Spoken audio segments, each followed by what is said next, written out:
Zimbabwe's Human Rights Commission has accused the security forces of committing atrocities against civilians. The cafe chain Patisserie Valerie has gone into administration after a huge black hole was found in its accounts last year. The European Commission has warned of a hard border for Ireland if the UK leaves the EU without a deal. The Brexiteer Sir James Dyson is moving his company's head office to Singapore. The court system in England and Wales is experiencing major disruption caused by computer problems. A Premier League footballer is feared dead after his light aircraft disappeared over the English Channel as it flew him to Wales. The British comedy drama The Favourite has been nominated for 10 Oscars. Soldiers and police in Zimbabwe have been accused of the systematic torture of civilians who've been beaten with batons after being ordered from their homes at night. The country's Human Rights Commission also says police have used brute, excessive and disproportionate force, causing avoidable loss of life. It says monitors have confirmed that at least 8 people have died during protests sparked by a rise in the price of fuel and that there have been arbitrary detentions and arrests. Zimbabwe's President, Emmerson Mnangagwa, has returned to his country to deal with the situation. Our Africa correspondent, Andrew Harding, sent this report from Zimbabwe. Writhing in agony, one of the latest victims of Zimbabwe's brutal security crackdown. How many of you were there that they beat? We found Tatenda on a street here in Harare. He said he and 30 other young men had been rounded up by a group of soldiers at a bus station this afternoon, taken to an isolated spot and assaulted. And that went on for 2 hours? Yeah. All down your back and your legs? Yeah, especially. The government is beating the people. This seemingly random violence is, in the eyes of many here, actually part of a systematic campaign to crush all opposition to the government. President Emmerson Mnangagwa says that's nonsense. He's back in Zimbabwe now and urging all sides via Twitter to calm down, respect the rule of law and work together to fix a broken economy. But when I asked spokesman Nick Mangwana whether the government now planned to take a gentler approach towards protesters or to water down harsh economic reforms, he was unrepentant. The government is in total control. The government is pro-people. But when people are attacking police and they are stoning police to death, police have got guns to protect themselves as well. Whenever a policeman is carrying a gun, their life also matters. But in impoverished neighbourhoods on the edge of Harare, there is little trust or patience in the government and its reforms. Ellen Ngwena's mother, a nursery school teacher, was hit and killed by an army truck when she joined last week's protests against the soaring cost of living. We'll continue protesting until things settled. So you're not afraid? I'm not afraid to protest. Even though your mother was killed? I don't care because we are hungry. Around her, a dozen toddlers. Their parents, by and large, unemployed now, too poor these days to pay the nursery school's modest fees. The violence in Zimbabwe has raised questions about where power really lies in the country. Our Africa editor Fergal Keane reports on the continuing strength of the military since the election of President Emmerson Mnangagwa last year. Zimbabwe represents an economy in freefall and one of the worst examples of political repression in contemporary Africa. The President, Emmerson Mnangagwa, looks as if his control of events is nominal at best, while his deputy, the former army chief, Constantine Chiwenga, wields the real power. He controls the army, which brought Mr Mnangagwa to power after the overthrow of Robert Mugabe in November 2017.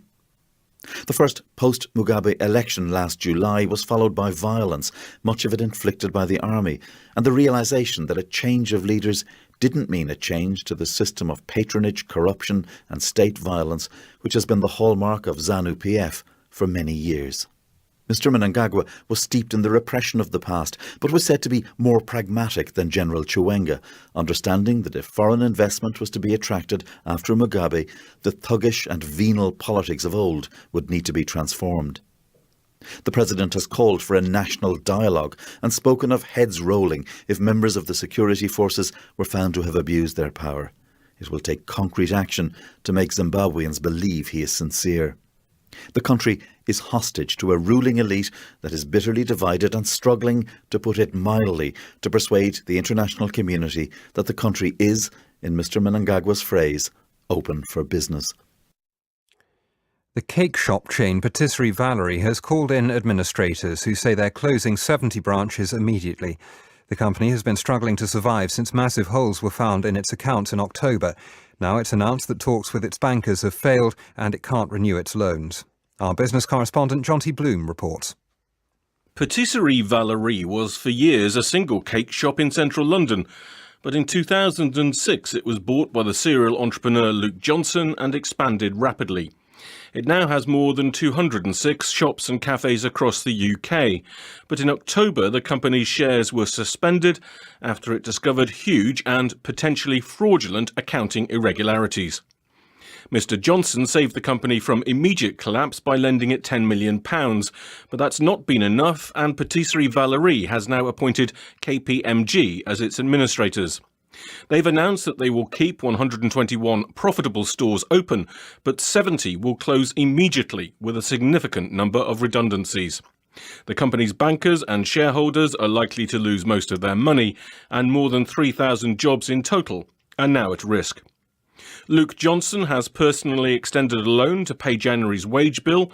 As a major shareholder, he will quite possibly lose a large portion of his £220 million fortune. More widely, the collapse will once again raise very serious questions about auditors who failed to spot huge black holes in businesses' accounts shortly before their collapse. The European Commission has said a hard border for Ireland would have to be created in some form if there's a no-deal Brexit. The Irish Prime Minister Leo Varadkar said no deal would present Dublin with a real dilemma and suggested Britain and Ireland would have to work out separate arrangements to protect trade and the peace process. Our Europe correspondent Kevin Connolly reports. The bitterly disputed creation of a backstop arrangement for the Irish border has become the great vexed question of the Brexit talks, even though it would apply only after the conclusion of a withdrawal agreement, the expiry of a transitional period, and a failure to reach a long-term trade deal. Now, the European Commission's chief spokesman, Margaritas Schinas, has spelled out, under questioning at a briefing, the awkward prospect for the EU of what might happen much more immediately if the UK leaves at the end of March, with no agreement. If you like me to push me and speculate on what might happen in a no-deal scenario in Ireland, I think it's pretty obvious. You will have a hard border. Under a no-deal outcome, the Irish government would become responsible for ensuring that any goods entering the EU from anywhere in the world through the island of Ireland met the standards of the EU single market. The suggestion in Brussels, which has never previously differed with Ireland on the issue, is that would mean checks of some kind, somewhere. The Irish government acknowledges that it would face difficult decisions in the event of no deal, but says it has a joint commitment to the UK to avoid a hard border. So the Taoiseach Leo Varadkar says that even in the event of a no-deal Brexit, the UK would still face negotiations over how that joint commitment would be delivered. Both the UK and Ireland will have an obligation to honour the Good Friday Agreement, protect the peace process and honour our commitment to the people of Ireland and Northern Ireland that there won't be a hard border. So what would we have to do in that scenario? We'd have to negotiate an agreement on customs and regulations that meant full alignment, so there would be no hard border. After long months of solidarity and unity on the European side, there'll be concern in Dublin at any hint from Brussels at the possibility that a hard border is even being contemplated, especially if the prospect is made more likely by a failure to agree over the backstop, which was created precisely to avoid such an outcome. The technology firm Dyson has announced plans to move its head office from Malmesbury in Wiltshire to Singapore. The company's chief executive said the move had nothing to do with Brexit or tax, but was needed because all its manufacturing and most of its customers were now in Asia. The news came as Dyson revealed it made profits of £1.1 billion last year, a 33% increase on the previous year. Here's our business correspondent, Theo Leggett. Dyson's chief executive Jim Rowan said today he would describe the business as a global technology company. However, because its roots are in Britain and its founder, Sir James Dyson, has been a vocal supporter of Brexit, the decision to move its headquarters to Singapore is likely to make political waves. In practical terms, the change is a minor one. 2 senior executives will be transferred to the Singapore office, where the company itself will now be registered.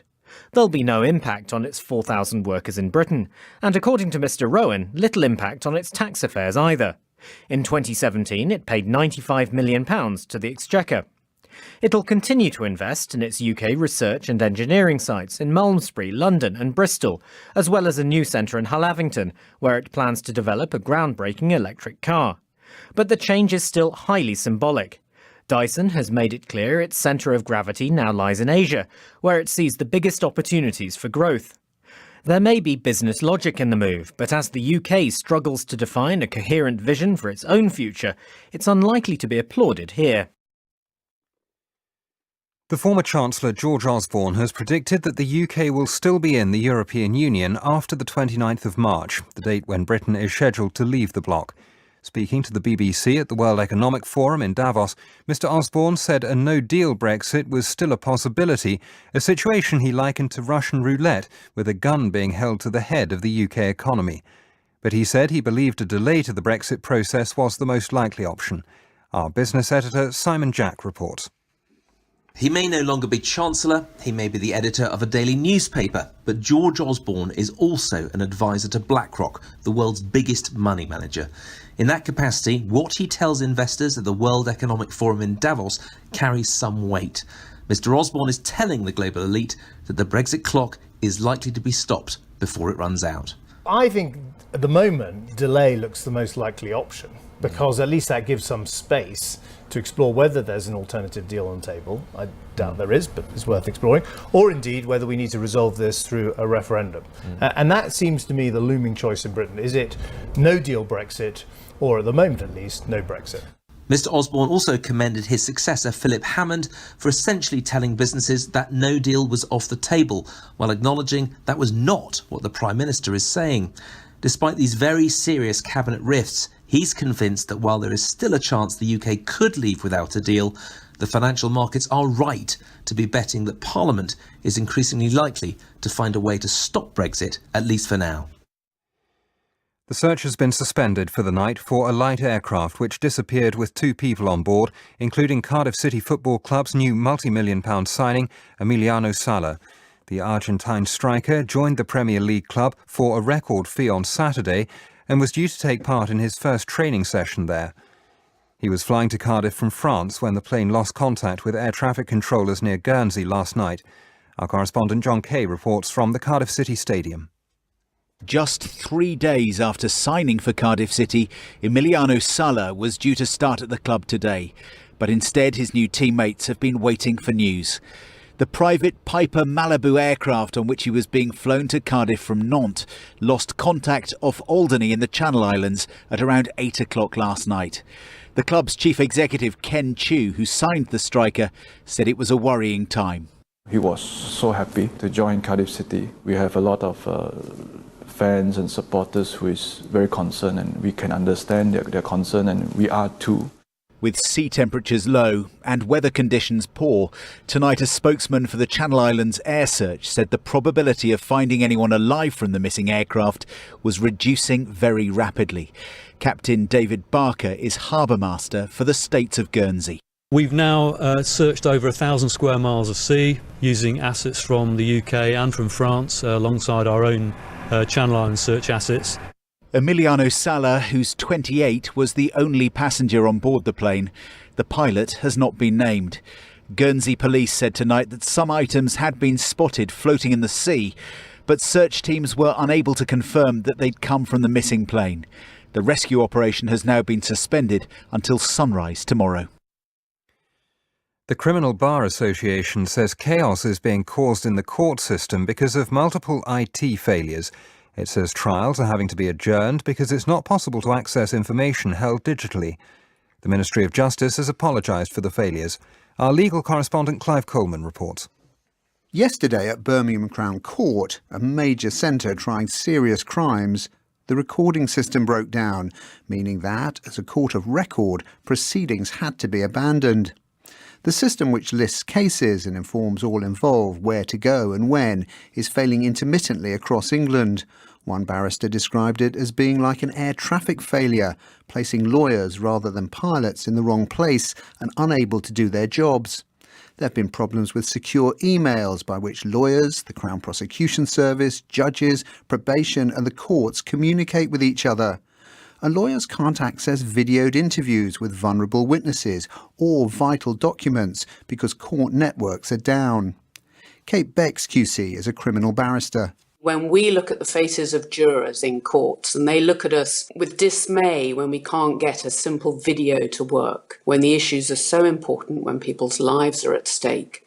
And so the effect it's having is inevitable. It diminishes the standing of the criminal justice system. The Criminal Bar Association says the system is on its knees and that ministers were warned that digitisation of the courts was unrealistic and too driven by cost savings. The Ministry of Justice has apologised, says contingency plans are in place and is pressing its suppliers to provide urgent solutions so services can return to normal as soon as possible. A father has said he believes social media played a major part in the death of his 14-year-old daughter, who found information about suicide and self-harm on Instagram. A coroner has begun considering the case of Molly Russell, who took her own life in 2017. Earlier, the government called on tech companies to identify young people at risk, block harmful content and offer them support. Angus Crawford reports. Each year in the UK, 200 young people take their own lives. And while rates of suicide for most groups in society are static or falling, there's been a rise in the number of those under 18 who kill themselves. It's a complex picture, but there is increasing concern that access to harmful content online may be a factor. A coroner today heard submissions in the case of Molly Russell from North London. She was 14 when she took her own life 2 years ago. Her father, Ian, believes her use of the social media app Instagram played a significant part. Without her parents' knowledge, she'd been looking at graphic posts, images and videos about self-harm and suicide. We didn't know that anything like that could possibly exist on a platform like Instagram. We maybe would have thought that that would have been in some corner of the web that was inaccessible, but this is absolutely publicly, openly available, and they're still there. The suicide prevention charity Papyrus, which focuses on children, is worried the algorithms behind social media platforms can push increasing amounts of harmful material to vulnerable people. Jed Flynn, who's the charity's chief executive, believes Instagram in particular needs to change. Take this seriously. Suicide is the leading cause of death in children. How bad does it need to get? I would say they need to look long and hard about changing their algorithms to save lives, and do it now. Instagram, which is owned by Facebook, refused our request for an interview, but says it consults with experts worldwide on these issues and does remove harmful content. The Home Secretary Sajid Javid has told the family of a woman killed in a speedboat crash that he will strain every sinew to bring the man responsible to justice. Jack Shepherd went on the run before a jury convicted him of the manslaughter of Charlotte Brown while showing off during a first date on the Thames in London. Ms Brown's father, Graham, welcomed Mr Javid's comments. They won't speculate other than to say that they are following up on every lead and everything is being done with the aid of the National Crime Agency and Interpol. Everything that can be done is being done, and that's the assurance the police and the Home Secretary has personally given us his personal assurance that that is the case. One of the two last surviving dam busters, the Canadian Fred Sutherland, has died. He was 95. Fred Sutherland was 20 and a front gunner in a Lancaster, which took part in the attack on the Ada Dam in May 1943. It was a bomb dropped by his aircraft which finally destroyed the target. Prince William has questioned why world leaders have taken so long to take action on environmental challenges. He was speaking during an interview with Sir David Attenborough at a gathering of world leaders in the Swiss resort of Davos. From there, our diplomatic correspondent, James Landale. The Duke of Cambridge has long campaigned to protect endangered wildlife. But now Prince William is broadening his concern to include the more controversial debate about climate change. Today he interviewed Sir David Attenborough in front of hundreds of people at the Davos conference in Switzerland, and his questions were clearly aimed not just at the naturalist and broadcaster. Why do you think the world leaders and those in key positions of leadership, why do you think they've taken so long and there have been quite a few faltering steps to act on environmental challenges? Sir David was equally clear, warning business leaders that it was difficult to overstate the threat to the environment. Human beings, he said, were so powerful they could exterminate whole ecosystems without noticing it. Asked by Prince William for his message for the audience, Sir David urged them not only to care for the natural world, but also treat it with respect. This was a powerful double act from two men who know they are hard to ignore, and for the future monarch, it was a rare expression of opinion on a controversial piece of public policy.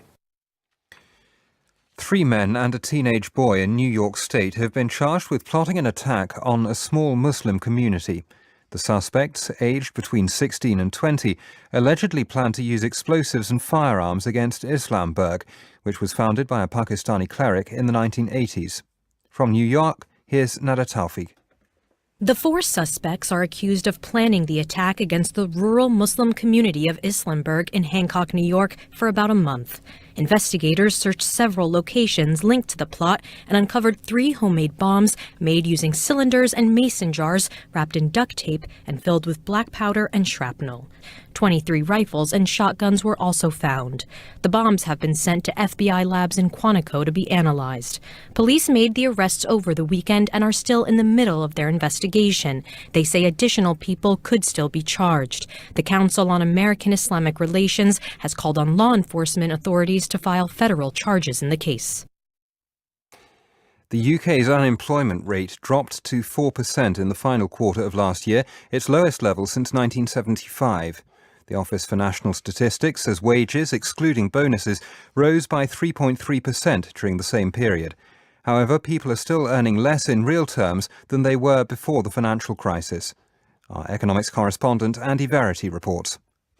The economy created 141,000 new jobs in the 3 months to the end of November, most of them full-time posts. The number in work grew to 32.5 million, with full-time workers reaching a new record of 24 million. The number counted as unemployed was 1.37 million, or 4.0%, the lowest rate in nearly 44 years. Because most of the hiring decisions that created jobs from September to November would have been taken in the summer, the effects of growing Brexit-related uncertainty won't yet have fed through to the figures. What's clear, though, is there are now more vacancies than there have been in nearly 2 decades. In theory, that should boost employees' bargaining power so they can negotiate better wages. The average pay packet grew by 3.3% in the year to the end of November to reach £494 a week. After taking inflation into account, that's about £25 more than it was in 2014. But it's still about £20 less than it was at the pre-crisis peak in 2007. The European Commission has fined the credit card company Mastercard just over £500 million for violating EU competition law. It said Mastercard had artificially raised the cost of card payments by preventing people from shopping around for cheaper fares offered by banks in different EU states. In the city, the 100 share index ended the day down 69 points at 6,901. In New York a short time ago, the Dow Jones closed down 302 points at 24,404. On the currency markets, the pound was up 0.5% at $1.29.5.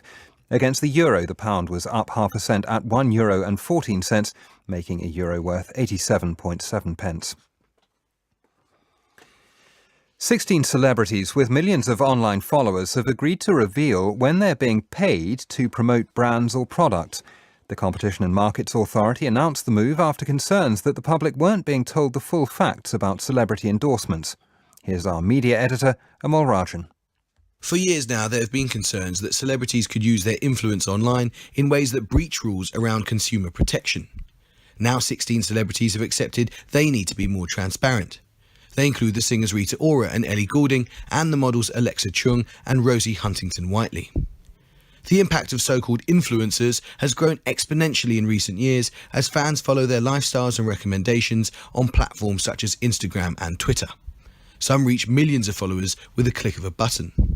Until now, their promotional posts have been relatively unregulated, but the Competition and Markets Authority and Advertising Standards Authority have intervened, citing the interests of consumers. From now on, posts that have been paid for will need to be clearly labelled as such. The period comedy drama The Favourite and the black and white film Roma led the contenders for this year's Academy Awards with 10 nominations. The star of The Favourite, Olivia Colman, and her co-star Rachel Weisz are among the British nominees. The inclusion of Roma, which was made by Netflix, marks the first time the online streaming service has been recognised in the Best Picture category. Our arts editor Will Gompertz reports. This year's Oscar nominations are something of a curate's egg. On the one hand, they could be described as diverse. After all, there are 2 films, Green Book and Black Klansman, examining racism in America. There is another, Black Panther, the first superhero film to receive a nomination, celebrating black culture. While The Favourite, a darkly comic depiction of Queen Anne's 18th century court, is an unapologetic portrayal of a lesbian love triangle. I'm ready for the Russian ambassador. Who did your makeup? We went for something dramatic. Do you like it? You look like a badger. Oh. Are you going to cry? Really? Well, what do you think you look like? Badger. On the other hand, it could be considered a largely conservative list. There is, for example, only 1 black actor and 1 black actress among the 20 acting nominations. And there are no women listed in the Best Director category or for cinematography. There is, though, bound to be controversy, not least with the nomination of Detainment in the Best Live-Action Short category, which is about the brutal murder of 2-year-old James Bulger in Liverpool in 1993. Both his parents have spoken out against it. And then there's Alfonso Cuarón's Roma, a Spanish-language film about the director's childhood in Mexico, which is shortlisted for Best Film. To the dismay of some cinema owners, it gives streaming service Netflix its first nomination. It might well win, which will give Cuarón the opportunity to make further public comments about President Trump's proposed wall along the border between Mexico and America. There is no real standout favourite this year, which might work out well for The Favourite. The Portuguese footballer Cristiano Ronaldo has been fined more than £16 million by a Spanish court after pleading guilty to tax evasion during his time playing for Real Madrid. Ronaldo, who now plays in Italy, pleaded guilty to 4 charges as part of an agreement under which he's received a suspended jail sentence. Guy Hedgecoe reports from Madrid. Prosecutors said that between 2011 and 2014, Cristiano Ronaldo hid the true amount he was earning from image rights. Although the player had insisted he had no detailed knowledge of his tax affairs, he did reach an agreement with the Spanish authorities ahead of this court appearance. Under the deal, Ronaldo has pleaded guilty and receives a 23-month jail sentence. Because the sentence is relatively short and he's a first-time offender, he won't spend time behind bars. Now for our look at the front pages of the morning's papers. The Daily Telegraph leads on a warning about the dangers of using aspirin to prevent heart disease. It reports that a large-scale review of people taking the drug has found it substantially increased the risk of dangerous internal bleeding and recommends it should only be taken on doctors' advice. Companies are pressing the Brexit panic button, according to The Guardian, in what it describes as a blow to Theresa May. The paper has collated a series of damage limitation announcements from companies including P&O Ferries, the multinational Sony Corporation and the luxury car maker Bentley. Other papers, including the Financial Times, highlight the decision by the outspoken Leave supporter Sir James Dyson to move his company headquarters to Singapore. Though Sir James denies it's anything to do with Brexit, the FT quotes a number of Labour MPs accusing the billionaire of hypocrisy. The Times says the UK will lose tens of millions of pounds in tax revenue, but adds that the move has been defended by the prominent Brexiteer Jacob Rees-Mogg. The missing footballer Emiliano Sala is pictured on most of the front pages after the plane he was on disappeared over the English Channel as he flew to join his new club, Cardiff City. The Metro has a picture of the Argentinian taken on the aircraft and another with his former teammates at Nantes. Its headline is "The Last Goodbye." The Daily Express front page is calling for a change in the law to help the terminally ill to receive the welfare payments they're due. The paper says 10 people die every day while waiting for their benefits claims to be answered. The headlines again. Zimbabwe's Human Rights Commission has accused the security forces of using systematic torture and beatings to suppress protests about rising fuel prices. Thousands of jobs are at risk after the cake shop chain Patisserie Valerie collapsed into administration. The European Commission has warned of a hard Irish border if the UK leaves the EU without a deal. The Brexit-supporting businessman Sir James Dyson is to move his company's headquarters from Wiltshire to Singapore. BBC News.